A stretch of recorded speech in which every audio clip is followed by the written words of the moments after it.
All right. That was the representative of the Ivory Coast speaking there live at the United Nations Security Council, saying that the international community should improve the humanitarian situation in the Gaza Strip. Jason, I do apologize for interrupting you as you were speaking.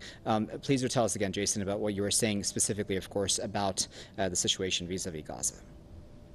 Well, I mean, you can hardly claim that Israel is defending itself. One side literally has weapons, or one side literally does not.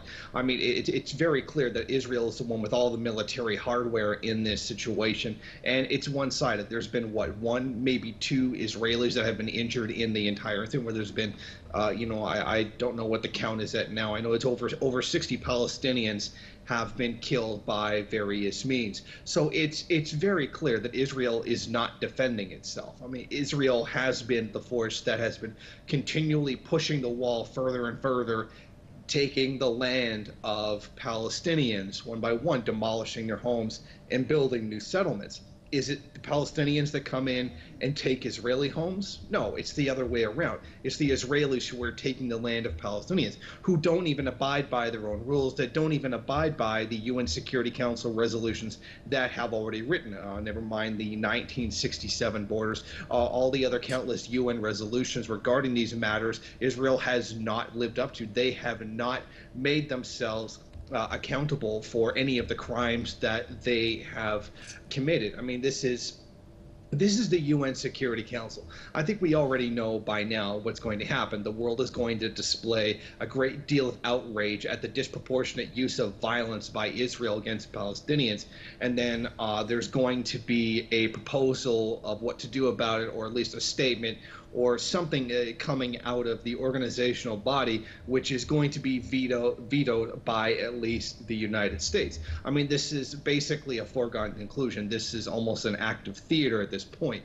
Israel has already been given a free hand to do whatever it wants to the Palestinians for basically these last several decades. This is accelerated more so under the presidency of President Donald Trump, who, by moving the U.S. embassy to Al-Quds, has made it very clear that he is going to stand by Israel no matter what. And I believe he has literally said those words, that America is the greatest ally of Israel and that it will always have Israel's back. I mean, they've made it very clear that Israel can do no wrong in the eyes of the United States. At least under the previous administration, under Barack Obama, there was at least some words of regret or some words of admonishment for the crimes that Israel was carrying out. Not that anything would be done about it, but there would at least be a token gesture of sympathy towards those who have been killed.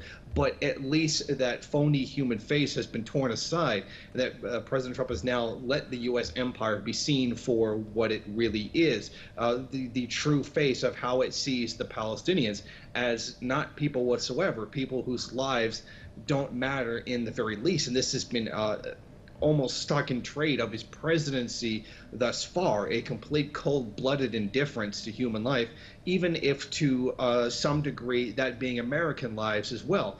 And this is something that has been going on for absolute decades, that has not been significantly challenged by the international community, whether by lack of will or lack of ability to do so.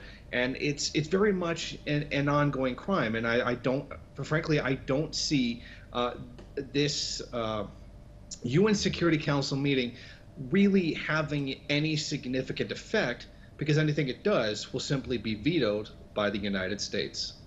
Was the permanent observer of the Palestinian Authority speaking there live at the United Nations Security Council, Mr. Riyad Mansour, saying the Security Council needs to consider the dire situation of the occupied Palestinian territories. He's also urged Security Council to protect the defenseless people of Palestine. He said Israel is the occupier and aggressor and is not the victim. He also said that Israel must no longer be exempted and that the international community must act and not just express its opinions. He said that the international community needs to address all of Israeli atrocities, not just its recent airstrikes. He said Israeli forces have shot dead scores of peaceful Palestinian protesters recently and in the past. He said that the Palestinian Authority rejects all violence against any civilians on either side, and that the Palestinian people, too, should have a right to security. Let me just conclude this by speaking to Jason Unruhe. Jason, if you're still with us, just tell us about what you think about the words expressed here by the Palestinian Authority envoy to the United Nations Security Council. Quite strong words, saying that, Palestinians too have a right to their security as much as is spoken about Israeli security.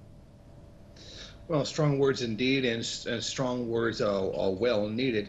It's very clear that the Palestinians' rights are not being respected by not even just Israelis, but generally the global community, who have largely sat by and allowed this to take place. I mean, no person frankly, with a soul would deny the Palestinian people the right to peace and security, the same kind of peace and security that all people across the world deserve. But they are certainly not having that right now, and have not had it for several decades since the occupation by the Zionist regime began.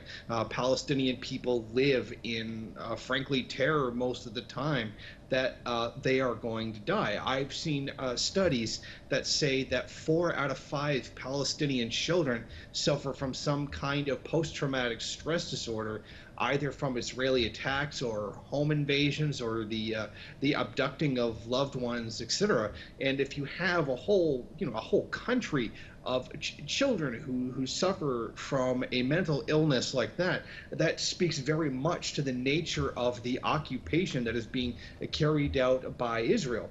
I mean, Palestine is not asking for any kind of special treatment in this situation. They are asking merely to have their most basic human rights respected by the UN, respected by the Israeli occupiers, and respected by the international community. Unfortunately, these pleas for just a simple basic human justice have fallen on deaf ears. I mean, we're well aware that there are many people across the world who do sympathize with the Palestinian struggle, and certainly do feel sorry for them and support them through the struggle that they're going through. But unfortunately, many of these people are not in positions of power where they can enact some kind of significant action to save them. I mean, this is really coming down to the power that the United States wields across the world, and Israel, as one of its satellite states, if anybody has shown a complete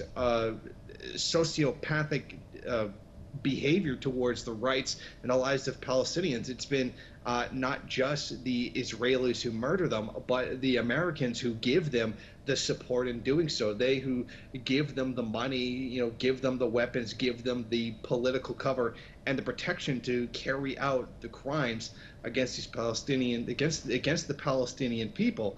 And as very moving and as real as the words by the envoy from Palestine, unfortunately, the UN Security Council will meet a blockade in the form of a U.S. veto against any decision to be voted upon.